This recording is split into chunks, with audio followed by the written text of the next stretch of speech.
El problema de este asunto es que llevamos décadas y décadas desde el siglo pasado. Y esto se ha hecho una asociación tan fuerte con lo que la persona es, que la gente cree que es así y que nació así. Y cuando tú hablas con las personas dicen, es que ¿cómo puede ser posible si Dios me creó así? Dios me creó con estas sensaciones, Dios me creó con estos sentimientos, Dios me creó con estas atracciones. Les damos la bienvenida a este siguiente capítulo del podcast Más Allá del Domingo. Estamos en la continuación inmediata del episodio anterior, donde venimos discutiendo aquí con el pastor Gabriel un poco esta ley trans, que vendría a ser la segunda parte o el segundo intento de algo que vimos en 2024, que fue el proyecto de ley ECOSIEC, donde se permitía o se proponía más bien tipificar como un delito todo lo que se denominaba terapia de conversión, que era un concepto un poco amplio en ese entonces. Una sugerencia en este punto para la audiencia es que vale mucho la pena revisar en este momento el capítulo anterior para poder, digamos, continuar de la manera más fluida con la conversación que estamos teniendo en este momento. Sí, y vale la pena decir que, digamos, no es el segundo intento, son varias ocasiones en las que ya en el pasado se ha tratado de hacer un trabajo desde el legislador para que podamos tener estas leyes o estas normas que realmente impulsan una ideología que cuando la analizamos a la luz de la Biblia, pues realmente tiene muchísimas cosas por señalar. Y no solo a la luz de la Biblia, sino que también de manera práctica en la sociedad y en donde se ha establecido esto, pues ha traído unas consecuencias que realmente en vez de producir avance, lo que han traído es más bien como deterioro de la sociedad, de la comunidad. Después, claro, estamos hoy para seguir analizando el proyecto. Esto es un proyecto todavía, ¿no? Entonces, es importante también que participemos, que leamos, que no nos quedemos simplemente esperando a que salgan cosas. A veces pensamos que esto no tiene nada que ver con nosotros, como que vamos por la vida y no nos metemos a entender qué es lo que está pasando con la legislación, y como lo hemos hablado, las ideas tienen consecuencias y en este caso pues sí que las van a tener mucho más porque nos van a afectar a todos en nuestra vida cotidiana. Entonces, en el episodio anterior discutimos las definiciones iniciales de este proyecto y hoy vamos a seguir hablando de esas definiciones incluidas allí en el proyecto. Y vale la pena recordar que fue clave el lenguaje. Sí. Muchos reflexionamos sobre cómo hay que tener mucho cuidado con el lenguaje y tal vez por eso en el episodio anterior no avanzamos muchísimo más de las definiciones. Esperamos en este episodio digamos, completar las suficientes definiciones que queremos estar analizando. Y por supuesto todo esto como pretexto para hablar de cosmovisión, que al final es lo que nos convoca aquí también en este espacio. Sí, es que fíjate que hablaba con alguien sobre el tema de la cosmovisión y dice, no, es que eso es muy complicado, eso de hablar de cosmovisión, eso es muy complicado, eso es una cosa que realmente cuesta. No, yo creo que hay que entenderla y sobre todo hay que verla de forma práctica. Claro, es como cualquier otro conocimiento. Si yo lo veo solo desde el punto de vista teórico, pues no tiene mucha utilidad para la vida común, para la vida del día a día. Pero si yo trato de conectar eso con el día a día, nos vamos a dar cuenta cuán importante es que realmente analicemos nuestra perspectiva, los lentes con los que vemos la vida y como creyentes que podamos analizar pues lo que está pasando a la luz de nuestra fe. Como siempre, recordar que el objetivo de esto no es discriminar a nadie, no es hacer sentir, digamos, a una persona, a ver, ¿cómo decirlo?, víctima o algo así. No es señalarla. El objetivo de esto es aquí hablar de las ideas. Correcto. Las ideas que se están expresando aquí. Entonces, pues yo creo que ya podemos ir directo al grano. Y tenemos una definición acá. Expresión de género. Sí. Dice que se entiende como la manifestación externa del género de una persona a través de su aspecto físico, la cual puede incluir el modo de vestir, el corte de cabello o la utilización de artículos cosméticos, la forma de hablar, patrones de comportamiento personal y de interacción social. El uso de nombres o pronombres personales, él, ella, ella, entre otros. La expresión de género de una persona puede o no corresponder con las expectativas sociales para una identidad de género determinada. Entre las clasificaciones utilizadas para la expresión de género se entiende lo masculino, lo femenino, lo andrógino, lo no binario, entre otras. No obstante, debe entenderse como un espectro amplio que no tiene una sola forma de concebirse. Ahí ya vemos varias cosas en solo esa definición de expresión de género. Tengo que anotar que no hay ningún problema en el sentido de que la gente puede elegir específicamente cómo se viste, qué se pone, qué artefactos o accesorios utiliza. Eso es algo que sucede desde hace mucho tiempo Y es cultural, está muy mediado por la cultura. y está muy mediado por la cultura. De hecho, hoy vemos la proliferación de cosas como los tatuajes. Los tatuajes, la gente se hace tatuajes y por supuesto que algunos estarán de acuerdo con que te hagas tatuajes, otros no estarán de acuerdo con que te hagas tatuajes. Lo mismo sucederá con cualquier otra cosa que pase en la sociedad. Y yo creo que eso no implica que haya algún problema o que tengamos que crear una ley para que la gente, digamos, no se pueda poner un tatuaje o sí se pueda poner un tatuaje. Eso corresponde, digamos, a lo que la persona quiere hacer. Sino que es que a mí me llama la atención es que empiezan a unir varias cosas acá. Entonces dice, habla de la forma de hablar, igual, creo que todos tenemos formas de hablar diferentes, de expresarnos diferentes. Pero por otro lado empezamos ya a meternos con el lenguaje y el reconocimiento de ciertos aspectos que ya empiezan a mostrarnos hacia dónde va esto. Cuando dice que existen unos pronombres, entonces, él, ella y él. Entonces ya ahí podemos detenernos y decir, hombre, esto ya ha llegado a un nivel en donde, por supuesto, en otros países, cuando yo interactúo con alguien y no reconozco su pronombre o el pronombre que esa persona ha escogido, esa persona puede sentirse violentada y es un tema de una hipersensibilidad muy grande, porque además, a primera vista, cuando yo entro a interactuar contigo, yo no sé cuál es tu pronombre. Y he visto incluso discusiones en universidades en otros países en donde cada persona que se presenta dice, soy Gabriel Peralta, mi pronombre es tal, diríjase a mí de esta forma. Y cada intervención es así y se vuelve tan difícil la interacción en la universidad, en el colegio. eh, y ya es incluso un daño al lenguaje, porque empezamos a perder, digamos, en la comunicación las cosas de fondo para quedarnos en los temas accesorios, como pueden ser este tema de los pronombres. Pero el asunto es que quien logra redefinir el lenguaje, como lo dije en el capítulo pasado, va de alguna forma a controlar la cultura. Y entonces a través del lenguaje ellos van a redefinir muchas cosas. Aquí esto me recuerda mucho. A ver, perdón si el apunte nos saca, pero lo voy a traer. Hay una distopía muy famosa, conocida como 1984, de George Orwell. Sí. Y el método de control de la hegemonía durante esa distopía era justamente el lenguaje. Tenían todo un departamento, estoy hablando de ficción, aunque parece que ya no está tan ficticio, o todo un departamento de personas simplificando el diccionario. Claro. Y la premisa es que si alguien no puede decirlo, entonces no puede pensarlo. Correcto.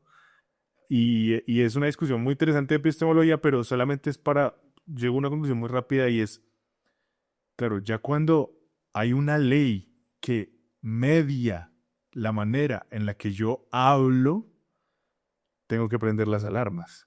Porque si hay un Estado, si hay una ley que quiere mediar la manera en la que yo hablo, de alguna manera me están diciendo qué pensar. Claro, correcto. Te están obligando a pensar de cierta forma, a reconocer cosas que para ellos son ley, pero que para uno, de acuerdo con algún análisis que uno hace de su lógica, no es correcto.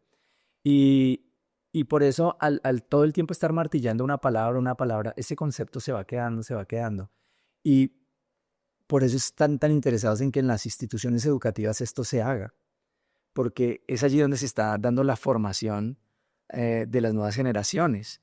Y si ellos todo el tiempo repiten y repiten y repiten esto, pues va a ser algo que lo van a tomar como una realidad sin analizar si si eso que están haciendo, diciendo y enseñando corresponde a lo que hemos denominado a lo largo de estas conversaciones en la cosmovisión, corresponde a la realidad, es decir, a que la verdad coincida con una realidad, ¿no? El lenguaje, yo creo que desde la cosmovisión bíblica, hay algo muy poderoso en el lenguaje, desde el propio relato del Génesis.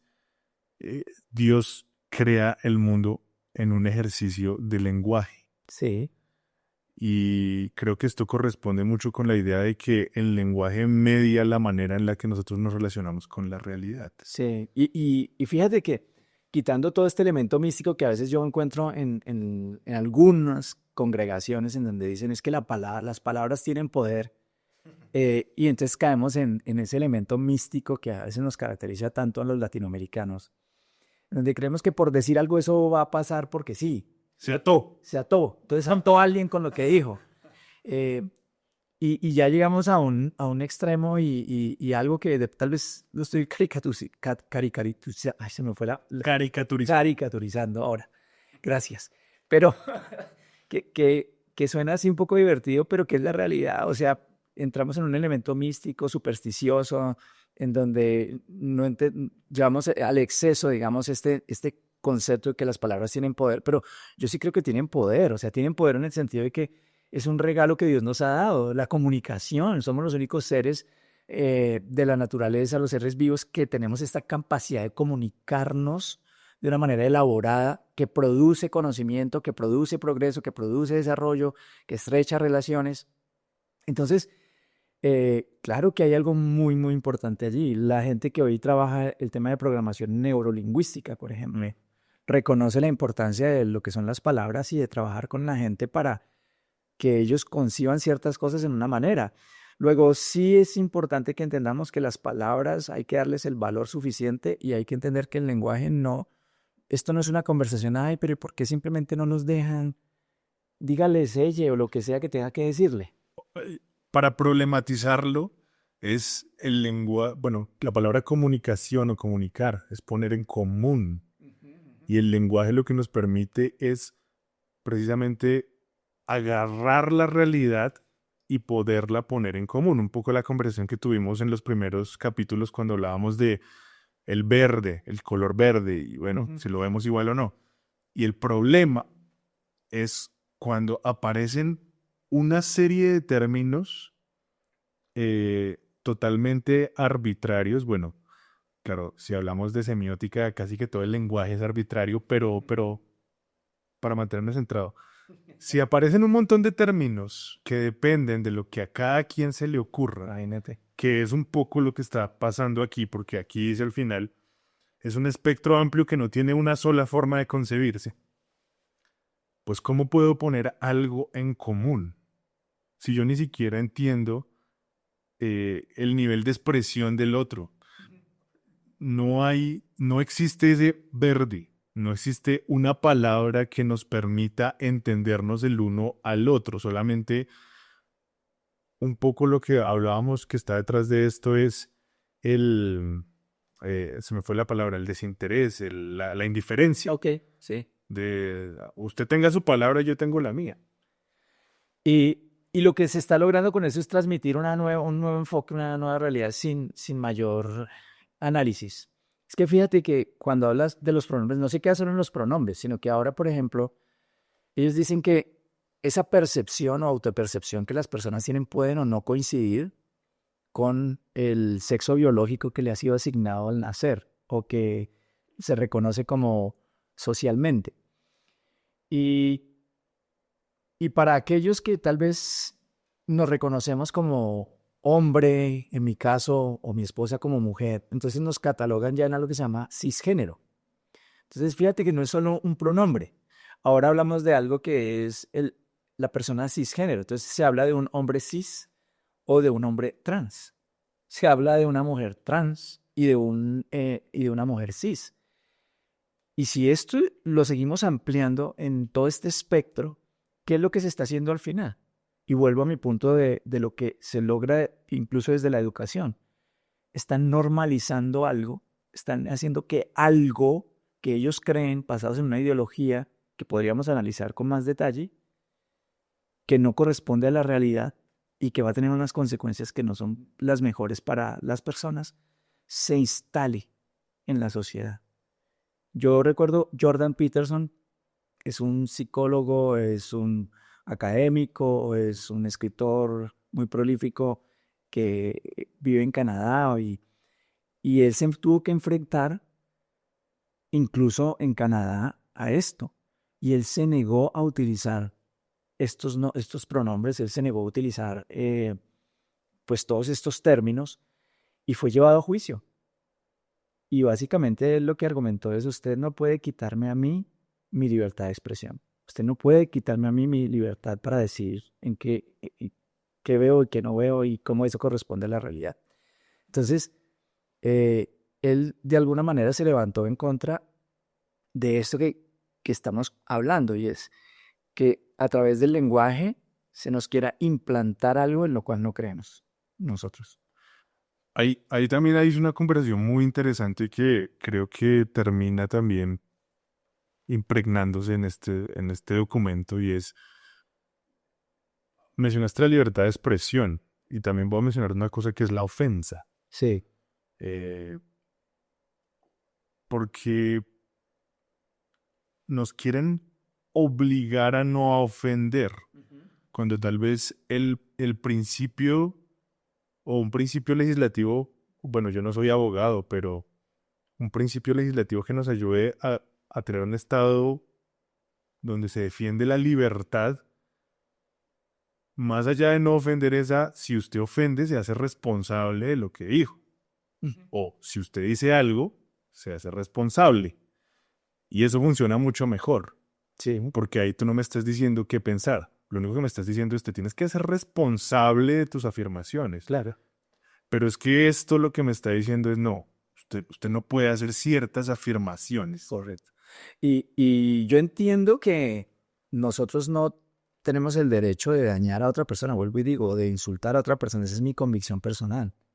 Yo no creo que gente que piensa diferente a mí tenga que ser atacada por mí, no solo físicamente, sino también con mis palabras, porque yo puedo ser ofensivo con las palabras y cualquier ser humano puede ser muy ofensivo con las palabras.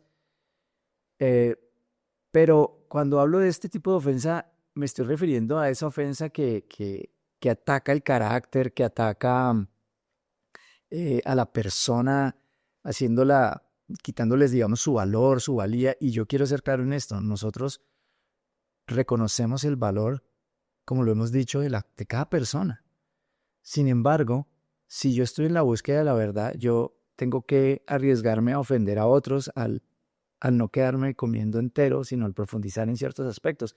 Y vuelve a mi mente una entrevista que le hicieron a Jordan Peterson en los Estados Unidos, porque a él lo cita una periodista y le dice que él por qué cree que tiene el derecho de ofender a alguien diciendo lo que piensa. Y este hombre le dice a esta periodista: pues usted ha sido bastante dura conmigo en la entrevista y me ha ofendido varias veces.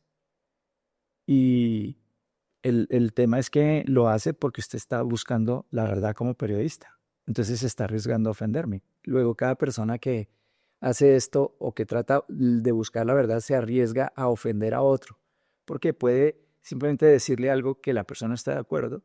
Y como hemos caído en este tema de la hipersensibilización, en donde cualquier cosa que decimos ofende a otro y no tenemos a veces la capacidad de conversar y discutir ideas, sino que si estás en desacuerdo conmigo ya me estás ofendiendo, esto puede generar muchos problemas. Pero yo creo que tenemos que ser claros: el respeto no implica que no podamos opinar lo que creemos, lo que pensamos nosotros. Y qué terrible un sistema de leyes que te obliga de alguna manera a no ofender, que es lo que...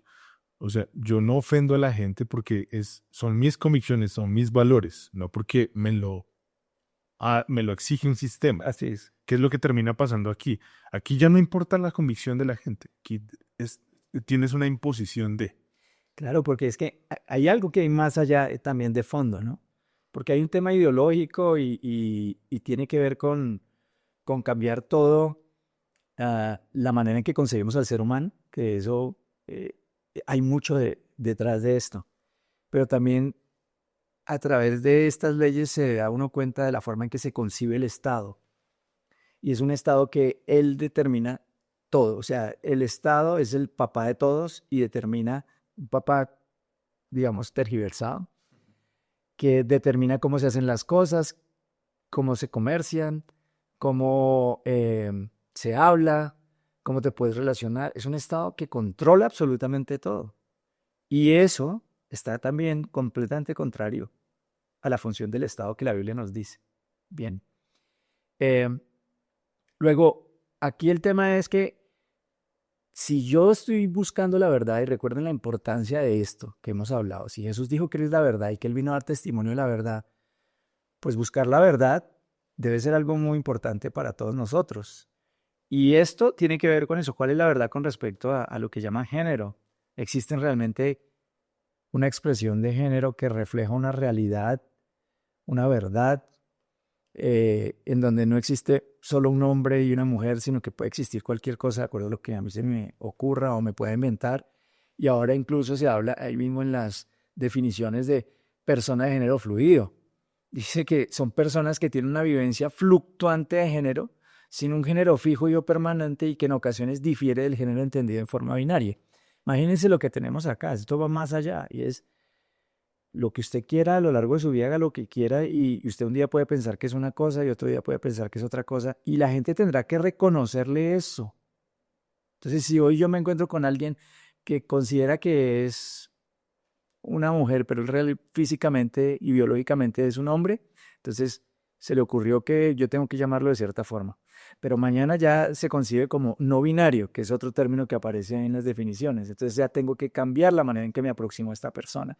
En fin, se vuelve tan complejo y está tan fuera de la realidad, porque lo que yo quisiera proponer es un marco para que podamos analizar no solo este tema, sino cualquier otro tema alrededor de una cosmovisión, que creo que hay 4 maneras de evaluar una cosmovisión y que quisiera ponerla sobre la mesa, ¿sí? La primera de ellas es que yo tengo que hacerle a una cosmovisión lo que es la prueba de la razón. Entonces, tengo que aplicar mi razón. Parte de lo que sucede en este proyecto es que te dice que la razón no importa. ¿Y por qué lo digo? Porque es que la razón objetiva me dice, hay hombres que nacen, un ser humano nace hombre o mujer biológicamente.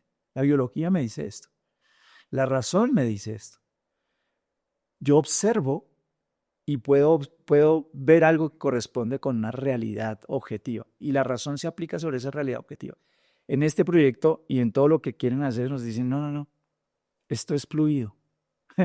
Y entonces tengo que decirle a un hombre que se considera que es una mujer, que definitivamente es una mujer. Y fíjate lo que pasó también en Canadá. Un hombre mayor de más de 50 años que un día consideró que él era una mujer y se autopercibía como una mujer, pero no solo como una mujer adulta, sino que se autopercibía como una mujer de 4 o 5 años, no recuerdo exactamente la edad. Y esto es tan ridículo porque mi razón me dice, no es cierto, o sea, no es cierto que eso sea así. Yo solo puedo observarlo y me doy cuenta que no es así. Y llega el punto en que personas incluso lo adoptan en su casa, un hombre y una mujer lo adoptan para vivir con ellos y con su hijo menor. Entonces traen a una persona de estas a vivir allí. Racionalmente es algo que nos cierra. Entonces, primero yo quiero que entendamos eso, ¿no? Que hay que aplicarle la prueba de la razón. Lo segundo es la prueba del mundo exterior. Y creo que todo está muy conectado. Y cuando hablo del mundo exterior, precisamente estoy hablando de las cosas que existen a nuestro alrededor, que la ciencia nos puede definir, que la ciencia nos puede decir. Y podemos analizar todo este tema de la ideología de género y encontrar que precisamente no corresponde con la realidad. Esa es la razón por la cual los ideólogos de género han querido trabajar con las escuelas de psicología, con las escuelas científicas, para quitar todos estos temas y, y dejarlos afuera de cualquier diagnóstico como se hacía en el pasado y simplemente negar la discusión científica. Lo otro tiene que ver con la prueba del interior, no solo la prueba de la razón, la prueba del exterior, sino también la prueba del interior. Y es que también responde esto a los anhelos, a las necesidades, a las situaciones internas. Y como también lo hemos mencionado ya, cuando nosotros hablamos de este tema, muchos dicen, es que esto es lo mejor que podemos hacer para la salud mental de la gente, porque quien no se percibe como la sociedad lo percibe, se puede hacer daño, puede llegar al nivel de suicidio, y con esto le vamos a quitar la depresión y vamos a traer una respuesta para ellos muy importante. Cuando yo miro eso, me doy cuenta que no es así. Estas personas siguen lidiando con problemas internos, como cualquier otro ser humano, pero ellos siguen lidiando con sus asuntos complicados y por eso pueden incluso llegar a desarrollar enfermedades mentales más frecuentemente. Y finalmente está la prueba de la realidad. Y tiene que ver con las consecuencias que eso trae para la sociedad, que eso trae para la familia, los efectos prácticos que tienen estos pensamientos. Pues cuando yo pienso en eso, pues veo lo que sucede en nuestra sociedad. Y es una sociedad que cada día básicamente respeta menos la conformación de la familia, respeta menos las relaciones maritales de largo plazo, respeta menos muchísimas cosas, que en lugar de estar resolviendo los asuntos que han traído deterioro a la sociedad, lo que traen es mucho más deterioro para ella.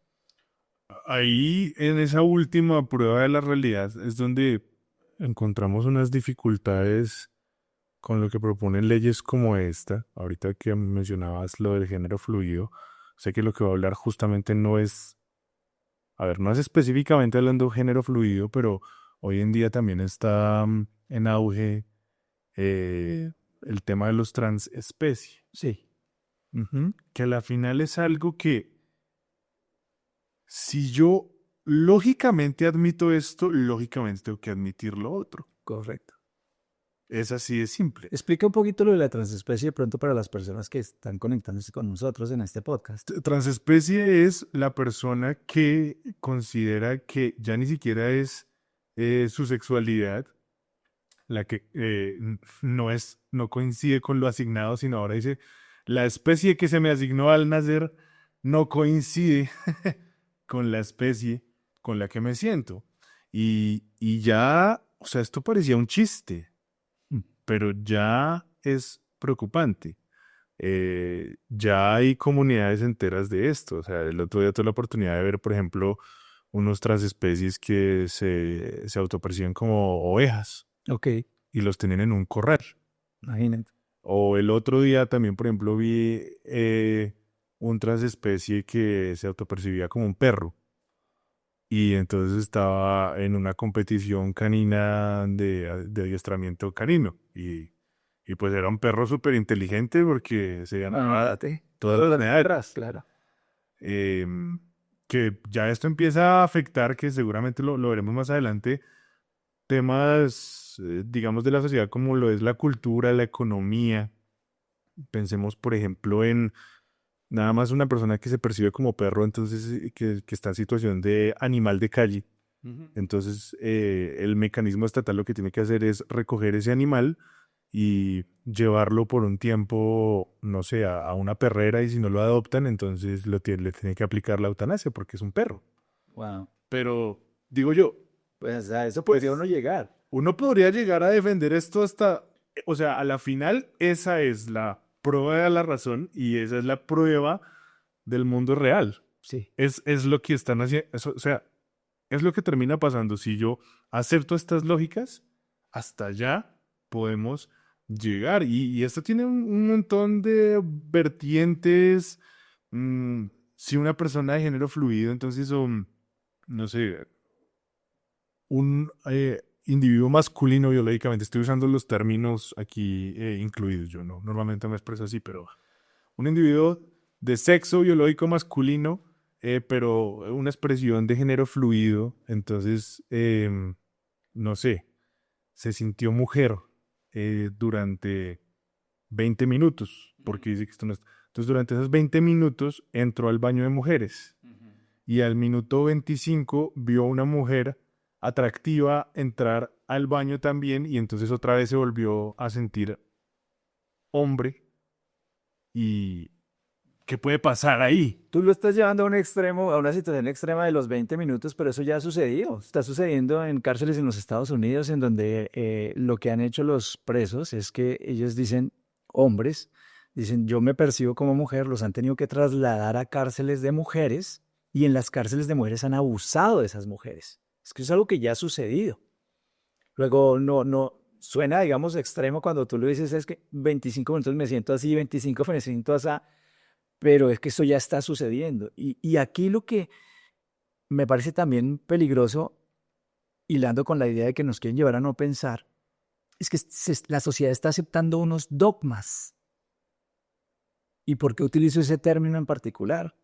Porque al cristianismo se le ha criticado muchas veces porque tiene dogmas. Quiero que entiendas que todos, de alguna forma, somos dogmáticos. O sea, todos tenemos dogmas, es decir, tenemos ideas o creencias fundamentales. Todos tenemos creencias fundamentales. Solo que en el caso de la religión se les denomina como dogmas, y por eso a un conjunto de ideas fundamentales o de doctrinas fundamentales se le denomina, más bien, perdón, de dogmas se le denomina doctrinas. ¿Listo? Pero es que aquí también hay eso. Entonces la gente en la sociedad está aceptando unos dogmas sin pensar. Cuando yo hago el ejercicio pastoral, yo le enseño a las personas que no pueden dejar la razón afuera de la iglesia. O sea, cuando entran a una reunión en la congregación, un domingo, un grupo pequeño, lo que me gusta enseñarles es, no dejes por fuera tu cerebro. Porque el cristianismo a lo largo de miles de años ha sufrido el embate de calumnias, dudas razonables, preguntas justificables. O sea, hay muchas cosas que podemos decir que han venido con el cristianismo. Y si bien tenemos respuestas del tipo de, no, es que es así porque yo lo digo, es así porque yo lo creo, eh, también creo que se ha hecho un ejercicio muy lindo y muy serio de pasarle estos 4 filtros al cristianismo. Es decir, la prueba de la razón, del mundo exterior, del mundo interior y de la realidad.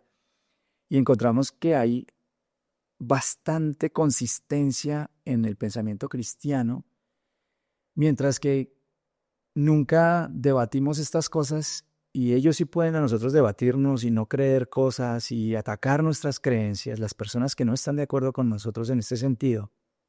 Pero cuando nosotros no atacamos, sino señalamos las cosas en las que estamos en desacuerdo, porque yo los considero unos dogmas, dogmas sin discutir, dogmas que estamos básicamente aceptando como sociedad sin mayor ejercicio, y le estamos dando a un pequeñísimo grupo de personas la posibilidad de que redefina una sociedad incluso que está en contravía de lo que la mayoría de la gente cree. Luego, aquí tenemos un gran problema, porque todos estos para mí son dogmas de una ideología que al final no estamos revisando con juicio como sociedad. Hablando de esos dogmas, devolvámonos un poco al dogma tradicional.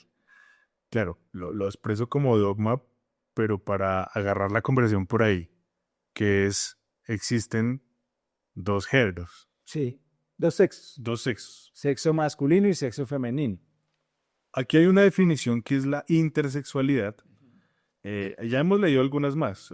Creo que me voy a aventurar a leer estas tres así muy rápido. Persona de género fluido, personas que tienen una vivencia fluctuante de género sin un género fijo y permanente, que en ocasiones difiere del género entendido de forma binaria. Persona no binaria, comprendida como aquellas identidades que, al no concebirse en el marco de las categorías dicotómicas, masculino o femenino, se aleja del sistema mayoritario de sexo-género binario por tradición cultural. Y una más, intersexualidad, que de pronto va a ser un poco más interesante desde el punto de vista científico ver qué dice la ciencia sobre eso, que es la condición de aquellas personas nacidas con unas características biológicas, anatómicas o fisiológicas, endocrinológicas, una anatomía sexual, unos órganos reproductivos o un patrón cromosómico que no corresponden con las nociones socialmente establecidas de los cuerpos masculinos o femeninos. Entonces, aquí tenemos lo siguiente. La biología nos habla de qué es un hombre. Un hombre es un individuo que en su genética posee el cromosoma XY. Sí. ¿Y qué es una mujer? Una mujer es una persona, un individuo de la raza humana que en su biología tiene el cromosoma XX. Entre otras cosas, allá hay más que caracteriza al hombre y a la mujer, como lo que habla allí de alguna forma y reconoce, ¿no? La anatomía sexual, los órganos internos, el funcionamiento endocrino, o sea, hay otras cosas que definen también esas características. Esto se deriva de alguna manera es de cómo se desarrolla ese individuo, digamos, por eso alude al cromosoma. O sea, Bien. de ahí es entonces, si es mujer, entonces, por ejemplo, va a generar cierta cantidad de estrógenos superior, por ejemplo, a los esteroides que genera, que las mujeres también los generan. Em, La testosterona. la testosterona, perdón, los esteroides, sí, me equivoqué. La testosterona. Bien. En el caso del hombre, entonces el hombre genera la testosterona en una cantidad mayor. Por ejemplo, esto científicamente comprobable también la manera en la que piensa el hombre en términos de cómo funciona la química de su cerebro es un poquito diferente al de la mujer.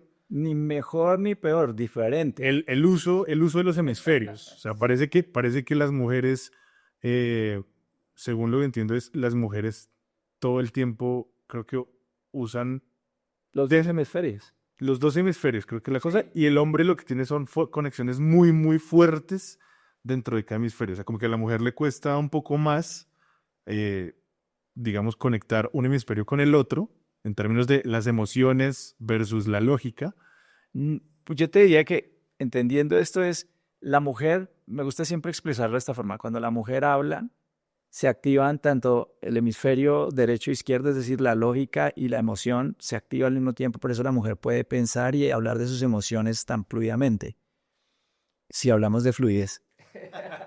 Y el hombre le cuesta un poco más en el sentido de que el hombre generalmente, y quiero con esto no crear un estereotipo, ¿cierto? Porque hay hombres que son pues, muy buenos expresando lo que siente y hay que quitarle esto también a la gente que es que le dice, no, es que es tu parte femenina. No es tu parte femenina, es que el hombre, dentro de los hombres también podemos expresar lo que sentimos, lo que queremos, solo que a veces nos cuesta procesarlo a algunos un poco más que a otros. Pero sí hay unas diferencias, claramente hay unas diferencias que existen entre nosotros. Que no hacen, es sí importante, claro, esto no hace que un individuo sea superior al otro, o sea, no hace que eh, estamos ahí claros. Sí. Pero entonces si quitamos esto, ¿qué obtenemos? No, es que cuando habla de intersexualidad está hablando de esas personas que caen dentro de esa categoría. Ellos nacen y según estas personas, su condición eh, está basada en características que no son o no corresponden a cuerpo masculino y femenino. Y ahí hay una información incorrecta en esa definición. Porque se están refiriendo precisamente a las personas que de pronto nacen con esta condición de que tienen los dos órganos, o no los dos órganos completamente desarrollados sexualmente hablando, digamos órganos masculinos y femeninos, sino que pareciera que tienen uno y otro, que es lo que conocemos como el hermafroditismo.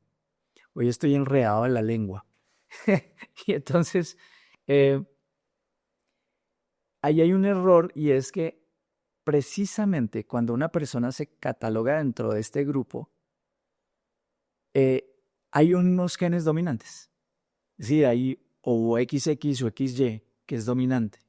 Por alguna razón que todavía la ciencia está tratando de determinar, pues son personas que nacen con esta condición. Pero eso no significa que ya es porque tienen las dos o el potencial de los dos sexos por desarrollarse. Esto es muy parecido. La lógica para abordar esto, a mi consideración, es como cuando nace una persona sin alguna de sus extremidades o con más extremidades de lo usual. Una persona que nace con un dedo más. Sí. El primer pensamiento no es que entonces esta persona es un nuevo tipo de ser al que hay que crearle una categoría. Correcto. Correcto. sino que más bien las categorías funcionan muy bien para entender que esta persona necesita cierta atención médica especial. Correcto. Y la recomendación de los médicos serios es no haga nada en términos de operaciones o de hormonización o cosas de ese estilo. Déjela que crezca para que cuando crezca haremos cualquier intervención quirúrgica que sea necesaria en el órgano que no se desarrolló, porque se desarrollará un órgano, se desarrollará un sistema. Y eso es lo que estas personas no enseñan, no explican.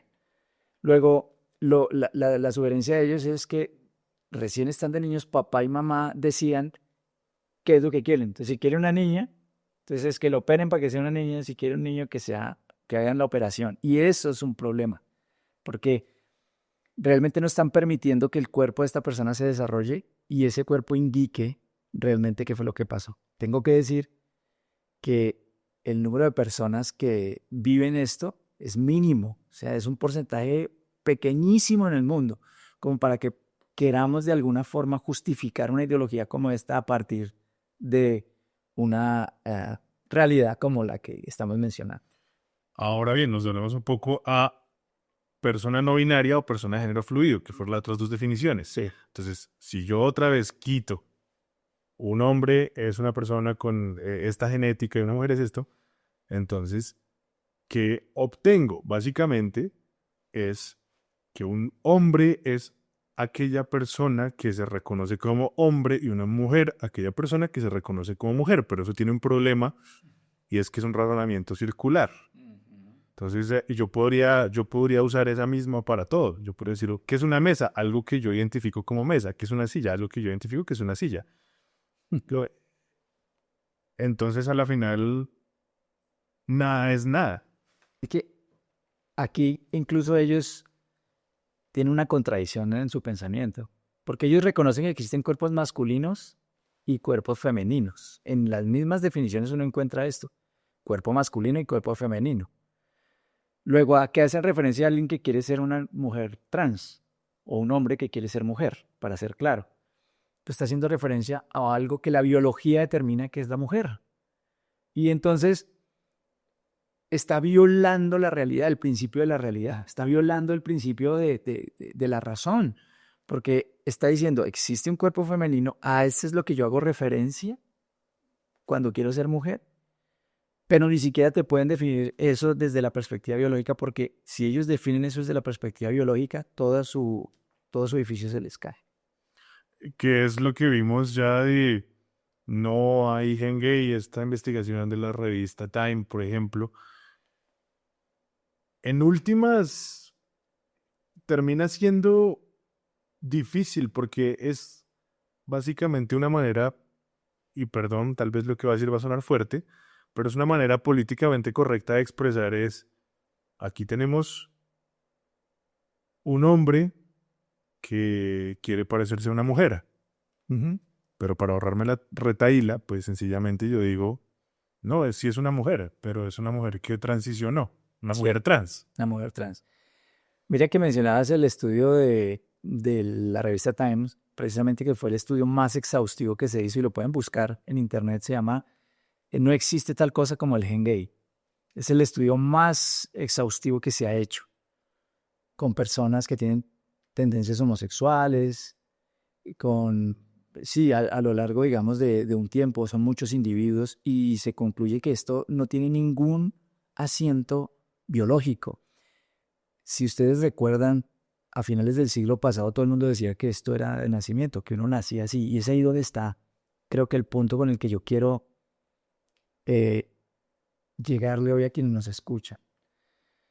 Porque el problema no está tanto en hablar con las personas y explicarles ciertas cosas, porque tú los puedes llevar a pensar, a razonar, y me refiero a otros aspectos de la vida, no sé, en la ciencia, en el día a día.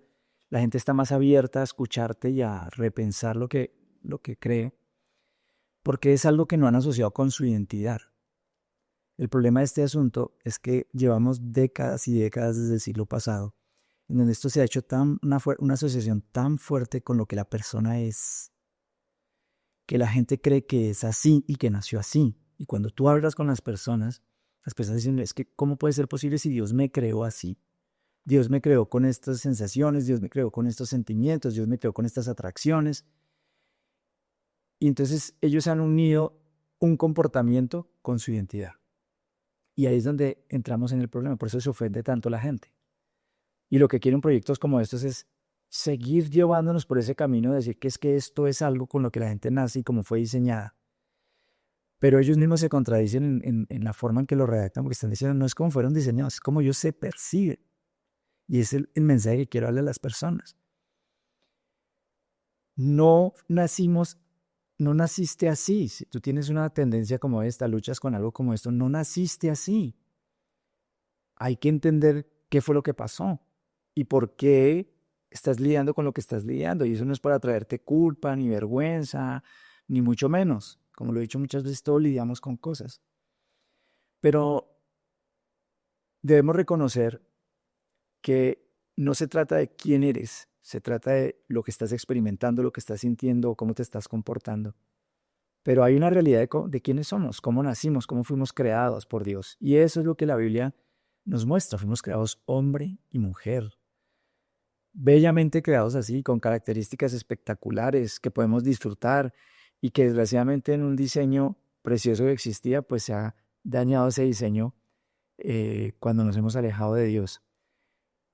Luego, lo que quieren hacer aquí en un proyecto como este es seguir trabajando en nuestra mente el hecho de que es que nacimos así, somos así y no hay forma de que corrijamos esto. Y en eso sí yo estoy en completo desacuerdo, porque aquí vemos claramente que no se trata de diseño de cómo fuimos, se trata de que nos dejen a nosotros redefinir una realidad con cosas que incluso no corresponden en nada con la realidad que observamos. Y esto es la indiferencia del ser humano. Y haz con tu vida lo que tú quieras, que a mí no me importa. Y es muy diferente a yo decir, no le está haciendo daño a nadie. No, creo que lo que está de fondo es aquí es, si te haces daño, no me importa porque no me estoy haciendo daño yo. Lo cual es un poco falaz, porque a la larga, si yo me lleno de una sociedad con gente que se hace daño, tarde o temprano, todos nos vamos a hacer daño. Correcto, sí. Y no hay otra opción para alguien que cree en Jesús y en el Dios que la Biblia revela, porque no hay indiferencia posible cuando somos creyentes. No hay indiferencia. Porque cuando nosotros entendemos el plan de Dios, el diseño de Dios, experimentamos su sanidad, porque no estamos parados aquí diciendo es que nosotros somos perfectos y no experimentamos ningún problema o no tenemos nada que corregir. No, al contrario, todos los seres humanos tenemos cosas que corregir y que cambiar a la luz de la verdad. Pero cuando encontramos la satisfacción que hay en permitir la guía de Dios, en encontrar la verdad de la palabra, en aplicar eso a nuestra vida y ver las consecuencias positivas que tiene eso en nuestra vida, pues definitivamente no queda otra opción que hablar y compartir y llevar estas buenas noticias a la gente. Pues eso ha sido todo en este capítulo de Más Allá del Domingo. Y estén allí conectados. Nos queda algún episodio más para seguir mencionando lo que está pasando aquí en este proyecto de ley trans. La invitación aquí desde este podcast es: no se queden dormidos, investiguen, pronúnciense, hablen estos temas. Todo el mundo tiene que saber qué es lo que está pasando aquí. Nos vemos en el próximo episodio.